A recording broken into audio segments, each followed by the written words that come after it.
Hi, welcome to Richard Gabili YouTube channel, and for today's tutorial, I will be teaching you on how to enable and disable scroll left and basic gestures voice control on iPhone X. But first, kindly subscribe to this channel and don't forget to hit the subscribe button and the bell to notify you for the new updates. And let's start.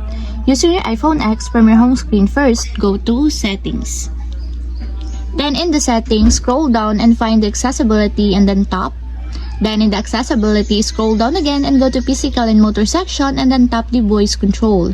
Then in this part in the voice control, go to this section and then tap the customize commands. And then in the customize commands, find and tap the basic gestures. And then in the basic gestures, tap the scroll left. Then in the scroll left, as you can see that it is already enabled. But you have to activate also the switch button under the confirmation required to fully enable the scroll left in your basic gestures until it becomes green. And if you want to disable or turn off, just tap again the switch button just like this. And that's it, we have successfully enabled and disabled scroll left and basic gestures voice control on iPhone X. If you have a question, can you comment down below and don't forget to hit the subscribe button and the bell to notify you for the new updates. And thank you for watching!